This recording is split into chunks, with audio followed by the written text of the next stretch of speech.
blog আজি আমি আহিছো কুশনত কাটি দিম কি আকৌ এইবিলাক না মোৰ লগত পুৰা ভিডিঅ'টো চাওক এইটো চাওক আমাৰ সব ষ্টাফ আজি সেপ্টেম্বৰ মাহৰ আজি 6 তাৰিখ 2024 তো আজি প্ৰগ্ৰাম আৰম্ভ হৈ গৈছে আমাৰ চাউলে 9 নম্বৰ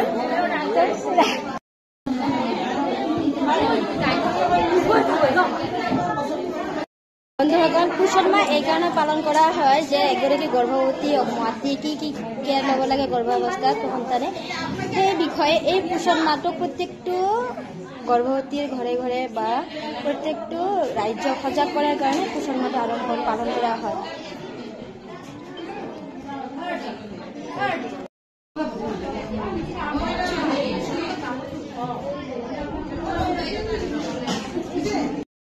আমি বহু ৰাইজক আচলতে খবৰ দিব নোৱাৰিলো তথাপি আমি ওচৰৰখিনিক খবৰ দিয়া আপোনালোকে যে আজি উপস্থিত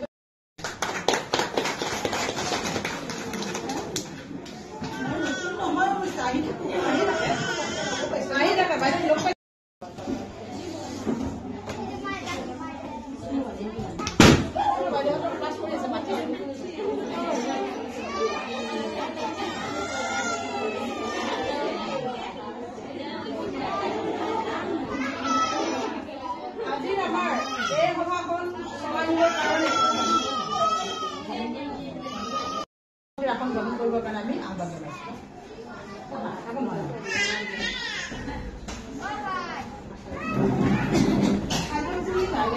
আৰু বেলেগ আৰু নাই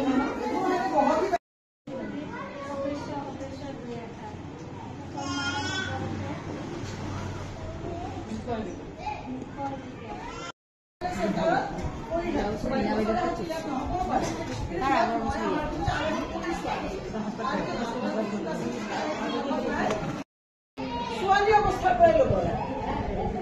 আমাৰ স্বাস্থ্যটো এই ছোৱালী যদি ছোৱালী যত্ন ল'ব লাগিব 14 বছৰত আচলতে এইটো স্বাৰ্থপৰ ছোৱালীজনী নহয় সেই ছোৱালীজনী তাৰ কাৰণে মানে আগৰ পৰাই আমি যত্নটো ৰাখিব লাগিব এতিয়া এইবাৰ যিটো পোষণ কৰিলে তাত 5টা মানে হেৰি দিছে পোষণ মানে সুস্বাস্থ্য বুলি ক'লে কি অকল দেহাটো ভালে থাকিলে হ'বনে নহ'ব দেহৰ লগতে মানুহৰ মানসিক বিকাশ বুদ্ধিৰ বিকাশ চব ধৰণৰ বিকাশ লাগিব তেতিয়াহে এজন মানুহে ভৱিষ্যতে ভাল মানে উন্নত এটা জীৱন নিজে পাব পাৰিব তাৰ বাবে বেছি দীঘলীয়া নকৰোঁ এই পোষণ মাহত 5টা আমাক সূত্ৰ ধৰি দিছে সেইকেইটাৰ ঘৰত আমাক প্ৰকাশ কৰিব দিছে এটা হ'ল প্ৰথমটো হ'ল এটা শিশুৰ জীৱনৰ প্ৰথম 1000 দিন তাৰমানে এটা শিশু মাকৰ গৰ্ভত স্থিতি হোৱাৰ পৰা তাৰ বয়স 2 বছৰ হোৱালৈকে দিন হিচাপে আমি হিচাপ কৰিলে ওলাব 1000 দিন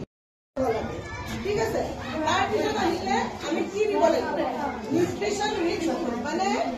আমি যে খাদ্য খাওঁ আমি বিভিন্ন ধৰণৰ খাওঁ চব নাপাওঁ যিটো বস্তু আমাক প্ৰটিন দিব সেইটো আমাক ভিটামিন দিব নোৱাৰিব পাৰি আকৌ য'ত আমি কাৰ্বহাইড্ৰেট পাম তাত আমি প্ৰটিনটো নাপাওঁ গতিকে ল'ৰা ছোৱালী যেতিয়া আমি খোৱা আমি চাব লাগিব যে চব ধৰণৰ লাগি থাকিলে বেছি পুষ্টি খাব নহ'লে সেই বস্তুটো সৰু ল'ৰা ছোৱালীৰ